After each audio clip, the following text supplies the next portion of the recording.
Hi friends, welcome to सीमा कपरेटी। मैं हूं आपका दोस्त राठौर और आज का वीडियो जैसे कि आपने थंबनेल में देख लिया होगा, CAPF LDC पार्ट 3 यानी कि जो सेंट्रल आर्मड पुलिस फोर्स में होने वाले लिमिटेड डिपार्टमेंट कॉम्पिटिटिव एग्जाम्स में जिसका महत्वपूर्ण एक भाग होता है प्रोफेशनल नॉलेज का, इससे संबंधित जो हमारा सीरीज चली हुई है इसका ये पार्ट 3 है, यानी कि तीसरा भाग है। इससे पहले के 2 भाग अगर आपने नहीं देखे तो आप वीडियो के प्लेलिस्ट में जाके या फिर इसी वीडियो के डिस्क्रिप्शन बॉक्स में भी आप देख सकते हैं। तो आज के वीडियो के बारे में बता देता हूँ थोड़ा। आज के वीडियो में महत्वपूर्ण क्वेश्चन जो प्रीवियस ईयर में जितने भी एग्जाम हो रखे हैं उनमें से क्वेश्चन निकाले गए हैं, और इसके अलावा मैप से रिलेटेड तथा वीडियो के लास्ट में हम बात करेंगे 5.56 mm इंसास LMG के बारे में, जनरल डाटा या टेक्निकल डाटा। और इससे पहले की वीडियो में हमने देख लिया है 5.56 mm इंसास राइफल का टेक्निकल डाटा और नंबर 36 हैंड ग्रेनेड का टेक्निकल डाटा। तो आज का वीडियो शुरू करते हैं। आज का पहला क्वेश्चन है, निम्नलिखित में से कौन सा फायर ऑर्डर का हिस्सा नहीं है? तो इसके ऑप्शन देख लीजिए। ऑप्शन ए में है ग्रुप, बी में रेंज, सी में इंडिकेशन और डी में है टाइम।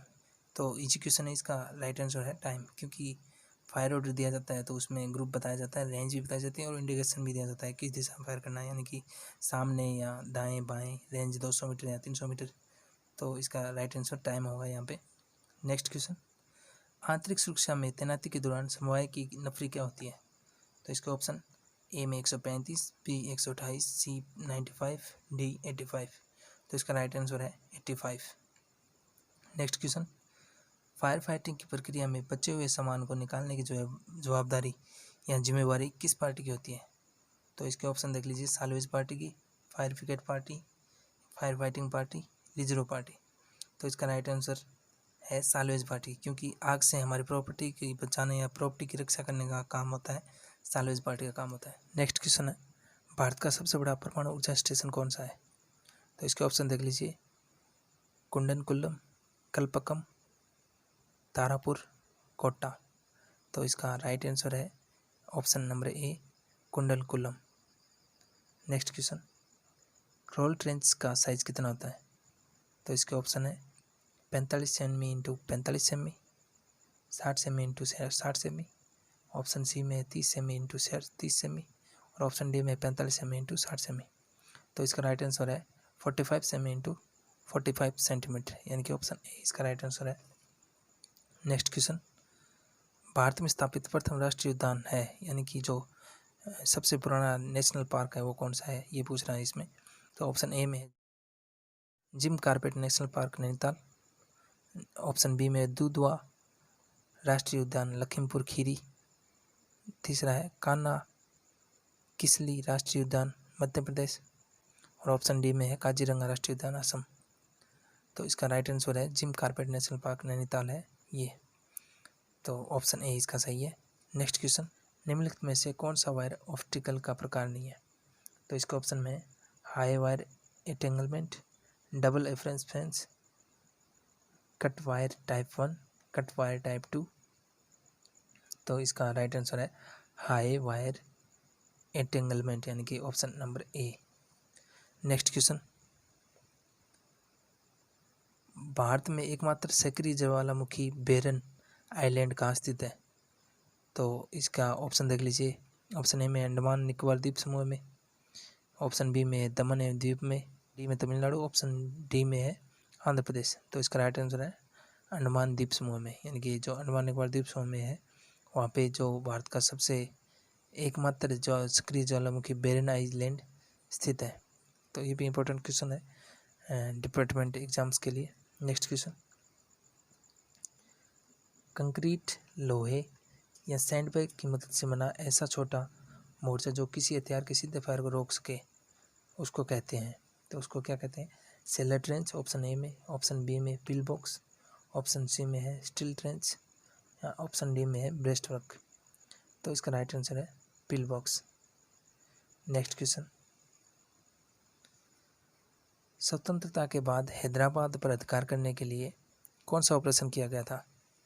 तो इसका ऑपरेशन का नाम बताना है जो स्वतंत्रता के बाद जो हैदराबाद रियासत को यानी कि जो भारत में सम्मिलित किया था, तो उसके लिए एक इंडियन आर्मी द्वारा ऑपरेशन किया गया था, उसका नाम बताना है यहाँ पे।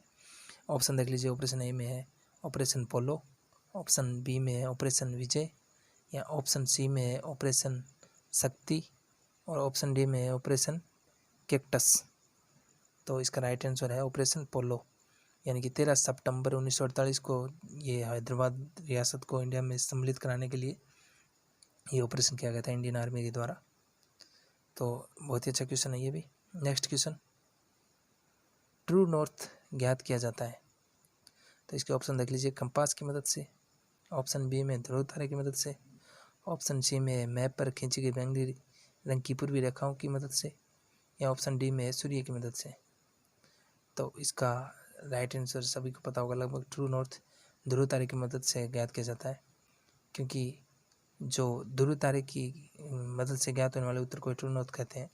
और नॉर्थ 3 प्रकार के होते हैं, आपको पता ही होगा, TN, GN और MN। यानी कि एक ट्रू नॉर्थ होता है, एक ग्रिड नॉर्थ होता है, और एक होता है मैग्नेटिक नॉर्थ। यानी कि जो कंपास की सहायता से जिस उत्तर को ज्ञात करते हैं वो होता है मैग्नेटिक नॉर्थ। यानी कि मैग्नेटिक कंपास की चुंबकीय सुई जिस उत्तर की ओर इशारा करती है उसे मैग्नेटिक नॉर्थ कहते हैं। और ग्रिड नॉर्थ के बारे में तो आपको पता ही होगा, सूर्य में पर जो बैंगनी रंग से खींची गई पूर्वी रेखाएं जिस उत्तर की ओर इशारा करती हैं उसे कहते हैं ग्रिड नॉर्थ। और ट्रू नॉर्थ जो ध्रुव तारे की मदद से ज्ञात किया जाता है। और ये मैप से रिलेटेड क्वेश्चन है, तो सबसे पहले मैप की परिभाषा जान लेते हैं। जमीन के किसी भूभाग को परंपरागत स्केल तथा कन्वेंशन साइन के रिलीफ को दर्शाते हुए कपड़े या गत्ते पर चित्रित किया जाता है, तो वो मैप कहलाता है। यानी रिलीफ तो आपको पता ही होगा कि ज़मीन की ऊंचाई नीचाई को दिखाना रिलीफ कहलाता है। ठीक है, सैंड मॉडल या किसी भी गत्ते पर जो ज़मीन की ऊंचाई नीचाई को दिखाया जाता है उसको रिलीफ कहते हैं। और कन्वेंशन साइन यानी कि सर्वे ऑफ इंडिया द्वारा स्वीकार किए गए वे परंपरागत निश्चित चिन्हों को कन्वेंशन साइन कहते हैं, जिनके द्वारा ज़मीन के सभी प्राकृतिक और बनावटी निशानों को सर्वे मैपों पर या अन्य स्केचों पर दिखाया जाता है। और कन्वेंशन साइन है ना, जो ये सिंबल होते हैं कन्वेंशन साइन, ये 2 प्रकार के होते हैं। एक तो होते हैं सर्वे साइन, यानी कि सर्वे विभाग द्वारा जो निश्चित साइंस होते हैं वो होते हैं सर्वे साइन। और दूसरे होते हैं मिलिट्री साइन, यानी कि जो आर्मी हेडक्वार्टर द्वारा निश्चित जो कुछ कन्वेंशनल साइन मिलिट्री सिंबल कहलाते हैं। मिलिट्री सिंबल में से रिलेटेड भी क्वेश्चन बहुत आ रखे हैं प्रीवियस ईयर में, तो उससे रिलेटेड हम देख लेते हैं 1-2 क्वेश्चन पहले। तो इसका पहला क्वेश्चन है, मिलिट्री सिंबल X दर्शाता है। यानी कि इसमें पूछा गया है कि मिलिट्री सिंबल X क्या दर्शाता है। ऑप्शन देख लीजिए इसके, ऑप्शन ए में है ब्रिगेड को, ऑप्शन बी में है बटालियन को, ऑप्शन सी में है डिवीज़न को, और ऑप्शन डी में है कोर को। तो जो मिलिट्री सिंबल जो X है वो दर्शाता है किसको, इसका राइट आंसर है ब्रिगेड को। यानी कि इसका राइट आंसर है ब्रिगेड को दर्शाता है military symbol X। Next question है, मिलिट्री सिंबल XX क्या दर्शाता है, यानी कि XX क्या दर्शाता है। तो ये ब्रिगेड को, ऑप्शन ए में ब्रिगेड, ऑप्शन बी में बटालियन, ऑप्शन सी में डिवीज़न, और ऑप्शन डी में है कोर को। तो जो मिलिट्री सिंबल XX है ये दर्शाता है डिवीज़न को। Next question, military symbol XXX क्या दर्शाता है। XXX का मतलब होता है इसमें एक कोर को दर्शाता है। तो इसके पहले ऑप्शन देख लीजिए, ऑप्शन ए में है कोर, ऑप्शन बी में ब्रिगेड, ऑप्शन सी में कंपनी, ऑप्शन डी में आर्मी। तो इसका राइट आंसर है कोर को। Next question, military symbol XXXX क्या दर्शाता है, यानी कि 4 बार X अगर मिलिट्री सिंबल में लिखा हुआ है कहीं मैप पे तो ये क्या दर्शाता है। तो ये ऑप्शन नंबर ए में देख लीजिए आर्मी को, ऑप्शन बी में बटालियन को, ऑप्शन सी में कोर को, या ऑप्शन डी में प्लाटून को। तो ये अगर 4X कहीं लिखा हुआ मिलता है मैप में या स्केच में तो ये आर्मी को दर्शाता है। तो ये भी क्वेश्चन बन सकता है कभी कभी। Next question, military symbol XXXXX यानी कि 5 बार X क्या दर्शाता है। तो ये दर्शाता है आर्मी ग्रुप को। Next question, military symbol I क्या दर्शाता है। तो अगर इस प्रकार से I की तरह लिखा हो मिलिट्री सिंबल तो ये दर्शाता है कंपनी को। इसका ऑप्शन देख लीजिए पहले, तो ए में है कंपनी को, बी में बटालियन को, सी में प्लाटून को, और डी में है सेक्शन को। तो इसका राइट आंसर है कंपनी को। Next question, military symbol II क्या दर्शाता है। तो ये दर्शाता है बटालियन को। नेक्स्ट क्वेश्चन, निम्नलिखित में से कौन सी पार्टी अम्बुश का हिस्सा नहीं है। तो ऑप्शन ए में है स्कॉट, बी में असाल्ट, सी में कवरिंग, डी में रिजर्व। तो आपको पता होगा असाल्ट पार्टी है ये अम्बुश का हिस्सा नहीं होती, क्योंकि अम्बुश में 4 पार्टी होते हैं, स्कॉट होती है, कवरिंग होती है, रिजर्व होती है, और इसके अलावा एक कौन सी बच गई, स्टॉप बच गई, स्टॉप होती है। क्योंकि कवरिंग पार्टी में आपको पता होगा जो अम्बुश पार्टी का पार्टी कमांडर होता है वो कवरिंग पार्टी में होता है, और जो अम्बुश पार्टी का जो अपनी ट्वाइस होता है वो रिजर्व पार्टी में रहता है हमेशा। ये भी कभी कभी क्वेश्चन बन जाता है कि अम्बुश पार्टी का पार्टी ट्वाइस किस पार्टी में रहता है, तो याद रखना ये रिजर्व पार्टी में रहता है। नेक्स्ट क्वेश्चन, 9mm कार्बाइन का 9mm बॉल एम्यूनेशन का फर्स्ट लाइन स्केल क्या होता है। तो 9mm ball ammunition first line scale पूछ रखा है 9mm CM का, तो इसका फर्स्ट लाइन स्केल होता है 192 राउंड्स, यानी कि 192 राउंड। और अगर पोच एम्यूनेशन पूछ लिया जाता है 9mm CM का पोच एम्यूनेशन कितना होता है, तो वो होता है 96 राउंड। ये दोनों इम्पोर्टेंट है। और जो फर्स्ट लाइन स्केल है इसका मतलब आपको पता ही होगा शायद, पोच एम्यूनेशन प्लस रिजर्व को अगर मिला देते हैं तो फर्स्ट लाइन स्केल बोलते हैं उसको। नेक्स्ट क्वेश्चन है, लोकसभा की सदस्यता के लिए उम्मीदवार की आयु कम से कम कितनी होनी चाहिए। तो ऑप्शन ए में 21 वर्ष, बी में 25, सी में 18 और डी में है 30 वर्ष। तो इसका राइट आंसर है 25 वर्ष। फिर जान लेते हैं लोकसभा के बारे में। तो भारत में जो पहले तो संसदीय प्रणाली है वो इंग्लैंड से ली गई थी, ये भी इम्पोर्टेंट है। और संविधान के अनुच्छेद जो 79 यानी कि 79 संसद के बारे में बताता है, और राज्यसभा के बारे में है जो अनुच्छेद 80 बताता है, और लोकसभा के बारे में अनुच्छेद 81 यानी कि 81 बताता है। लोकसभा भारतीय संसद का निचला सदन है। अगर क्वेश्चन आ जाता है कि लोकसभा के अधिकतम सदस्य कितने हो सकते हैं, तो इसका राइट आंसर आपको देना होगा 552, क्योंकि इसमें 530 राज्यों से और 20 सदस्य हैं वो केंद्र शासित प्रदेशों से, और 2 सदस्यों को लोकसभा के लिए जो मनोनीत कर सकता है एंग्लो इंडियन जो सदस्य होते हैं, यानी कि आंग्ला भारतीय सदस्यों को राष्ट्रपति द्वारा मनोनीत किया जा सकता है। लोकसभा को अन्य के नाम से जाना जाता है, तो इसमें लोकसभा का निम्न सदन, अस्थायी सदन, लोकप्रिय सदन, जनता सदन या प्रत्यक्ष सदन के नाम से भी जाना जाता है। और लोकसभा का कार्यकाल 5 वर्ष का होता है। अगर बहुमत पहले सरकार खो देती है तो इससे पहले भी विघटित किया जा सकता है। और वर्तमान में लोकसभा अध्यक्ष आपको पता ही होगा ओम बिड़ला है जो भाजपा के हैं। और वर्तमान सदस्य संख्या है लोकसभा की 545, यानी कि 543 निर्वाचित हैं और 2 मनोनीत सदस्य हैं, जिसमें से राज्यों से हैं 530 और केंद्र शासित प्रदेश से हैं 13 और 2 मनोनीत हैं। टोटल वर्तमान में लोकसभा की जो सदस्य संख्या है वो वर्तमान में 545। तो ये था लोकसभा बारे में। और अब चलते हैं नेक्स्ट क्वेश्चन पे। आज का नेक्स्ट क्वेश्चन है हमारा, 9mm पिस्टल का पोच एम्यूनेशन कितना होता है। तो इसका राइट आंसर है 9mm पिस्टल का पोच एम्यूनेशन है जो पहले ऑप्शन देख लीजिए 15 राउंड, ऑप्शन बी में 12 राउंड, ऑप्शन सी में 18 या ऑप्शन डी में है इनमें से कोई नहीं। तो इसका राइट आंसर है 12 राउंड, कि जो 9mm पिस्टल होता है उसका पोच एम्यूनेशन होता है 12 राउंड, और इसकी फर्स्ट लाइन स्केल अगर पूछ लेते हैं तो वो होता है 15 राउंड। नेक्स्ट क्वेश्चन, निम्न में से कौन सी वस्तु आईडी में इस्तेमाल नहीं होती है। ऑप्शन ए में बारूद, बी में डेटोनेटर और सी में है मैकेनिज्म और डी में है उपरोक्त में से कोई नहीं। क्वेश्चन को ध्यान से पढ़ना है, इसमें दिया गया कौन सी इस्तेमाल नहीं होती है आईडी में। तो बारूद भी इस्तेमाल होती है, डेटोनेटर भी होता है, मैकेनिज्म भी होता है, और तो डी में है उपरोक्त में से कोई नहीं। तो बिल्कुल ये तीनों होते हैं इस्तेमाल, तो इसका राइट आंसर होगा डी। और इसके अलावा एक और चौथा जो मैकेनिज्म होता है मेन, मतलब जो इसके लिए वस्तु होती है वो होता है पावर सोर्स यानी कि बैटरी। तो आईडी 4 तत्वों से मिलकर बनती है, बारूद, डेटोनेटर, मैकेनिज्म और पावर सोर्स यानी कि बैटरी से मिलकर। नेक्स्ट, आमतौर पर 1 मिनट में मानव हृदय कितनी बार धड़कता है। तो इसका राइट आंसर है 72 बार। नेक्स्ट क्वेश्चन, पौधों को नाइट्रोजन के रूप में प्राप्त होता है। ऑप्शन ए में है नाइट्रिक ऑक्साइड, ऑप्शन बी में नाइट्रेट, ऑप्शन सी में अमोनिया या ऑप्शन डी में नाइट्राइट। तो इसका राइट आंसर है nitrate. Next question, Madhya Pradesh के राज्यपाल कौन है। तो ये करंट से संबंधित भी याद रखना है कि करंट से रिलेटेड जो भी क्वेश्चन होते हैं वो भी हमारे जो लिमिटेड डिपार्टमेंट कॉम्पिटिटिव एग्जामिनेशन यानी कि LDC का जो भी एग्ज़ाम होता है उसके लिए महत्वपूर्ण होते हैं। तो कभी भी एग्ज़ाम देने जाओ उससे 1 महीने का पहले का जो आपका करंट अफेयर है वो ज़रूर पढ़ के जाएँ, 1 या 2 महीने पहले का। तो इसका राइट आंसर है अभी लक्ष्मीकांत वाजपेयी हैं जो मध्य प्रदेश यानी कि MP के नए राज्यपाल बने हैं, गवर्नर बने हैं। इससे पहले लालजी दास टंडन थे जिनका देहांत हो गया था कार्यकाल के दौरान ही। उसके बाद कार्यवाहक आनंदीबेन पटेल को बनाया गया था उनकी जगह, और अभी नए जो हमारे लक्ष्मीकांत वाजपेयी हैं उनको मध्य प्रदेश के राज्यपाल बनाया गया है।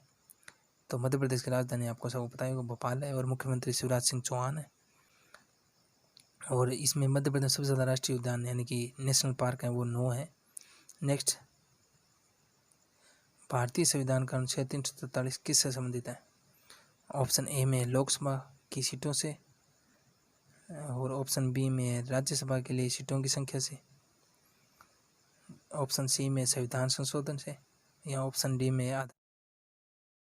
आधिकारिक भाषा हिंदी से। तो इसका राइट आंसर है 343 का संबंध है हिंदी से। नेक्स्ट क्वेश्चन, रक्त समूह की खोज किसने की थी? ऑप्शन देख लीजिए, ए फ्लेमिंग, हॉपकिंग, गोल्डस्टीन या कार्ल्स लैंडस्टेनर। तो इसका राइट आंसर है कार्ल्स लैंडस्टेनर ने रक्त समूह की खोज की थी। नेक्स्ट क्वेश्चन, रक्त से जब RBC को निकाल दिया जाता है तो शेष भाग क्या बचता है? यानी कि रक्त से जब अगर लाल रक्त कोशिकाओं को निकाल दिया जाता है तो शेष भाग क्या बचता है, ये है क्वेश्चन। और इसका ऑप्शन देख लीजिए, ऑप्शन ए में है सीरम, ऑप्शन बी में है वाइट ब्लड कोशिका यानी कि WBC, ऑप्शन सी में है RBC, या ऑप्शन डी में प्लाज्मा। तो बिल्कुल इसका राइट आंसर है प्लाज्मा। जब रक्त से RBC को निकाला जाता है तो शेष जो बचता है उसको प्लाज्मा कहते हैं। अगर बात है RBC की, तो RBC के बारे में देख लेते हैं पहले। RBC यानी कि लाल रक्त कोशिका, ये मानव शरीर की अस्थि मज्जा में इनका निर्माण होता है, तथा इसका वैज्ञानिक नाम होता है वो एरिथ्रोसाइट होता है इसका RBC का वैज्ञानिक नाम। नेक्स्ट क्वेश्चन, भारत का कौन सा राज्य सर्वाधिक तटीय सीमा साझा करता है? ऑप्शन देख लीजिए, ऑप्शन ए में है गुजरात, बी में आंध्र प्रदेश, सी में गोवा, और डी में है तमिलनाडु। तो इसका राइट आंसर है गुजरात, क्योंकि गुजरात है 1214 किलोमीटर की जो तटीय सीमा है वो गुजरात से लगती है, और सबसे ज़्यादा गुजराती सीमा साझा करता है यानी कि राज्यों में। और केंद्र शासित प्रदेशों में तो आपको पता ही, अंडमान निकोबार की सबसे ज़्यादा 1962 किलोमीटर की सीमा लगती है, और राज्यों में गुजरात की 1214 किलोमीटर की, और सबसे कम गोवा की लगती है जो 101 किलोमीटर की है। और मुख्य भूमि की जो तटरेखा है वो है 6100 किलोमीटर की, और अगर द्वीपों को मिला देते हैं तो 7500 किलोमीटर यानी कि 7516 किलोमीटर की लगती है। और तट पे हमारे जो भारत के 9 राज्य लगते हैं, जिसमें तटीय सीमा में गुजरात, महाराष्ट्र, गोवा, कर्नाटका, केरल, तमिलनाडु, आंध्र प्रदेश, उड़ीसा और पश्चिम बंगाल लगते हैं। तो दोस्तों ये थे आज के महत्वपूर्ण क्वेश्चंस। और अब देखते हैं वेपन के बारे में। आज का वेपन है 5.56 mm इंसास LMG के बारे में जनरल डाटा।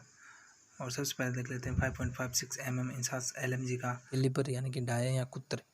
तो 5.56 mm LMG का जो डाया होता है, कुत्र होता है, वो कितने का होता है?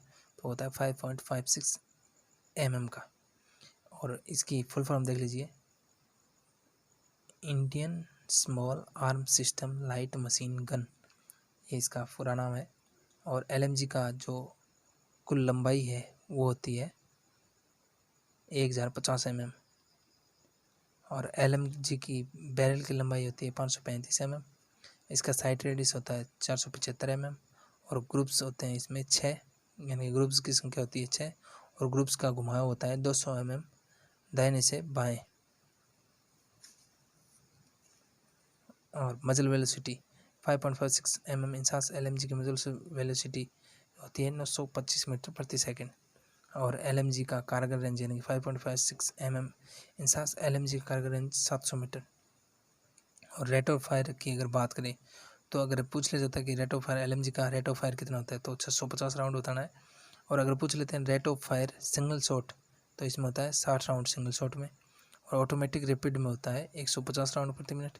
और साइक्लिक रेट पूछ लेते हैं तो 600 से 650 राउंड प्रति मिनट। तो ये होता है इसका रेट ऑफ फायर। और LMG का अगर वेट की बात करें तो इसका LMG का वजन होता है 6.230 किलोग्राम, यानी कि 6 किलो 230 ग्राम होता है इसका वेट। और खाली मैगजीन का वजन 110 ग्राम होता है, भरी मैगजीन का वजन 500 ग्राम होता है, और बाई पार्ट्स होता है उसका वजन होता है 750 ग्राम। तो LMG के बारे में यही थी मुख्य बातें। Subscribe now and press the bell icon. Never miss an update. और नेक्स्ट वीडियो में आपके लिए लाएंगे एक नया हथियार के बारे में, जनरल डाटा। तो वीडियो कैसा लगा ज़रूर बताएं। अगर वीडियो अच्छा लगा तो वीडियो को लाइक ज़रूर करें, क्योंकि आपके लाइक करने से मुझे मोटिवेशन मिलता है और मैं आपके लिए नए नए वीडियो लाता रहूँगा। अगर चैनल पे नए हो तो हमारे चैनल सिमाक परेरी को सब्सक्राइब जरूर करें और मिलते हैं बहुत जल्द नेक्स्ट वीडियो में। तब तक के लिए सभी को जय हिंद, वंदे मातरम।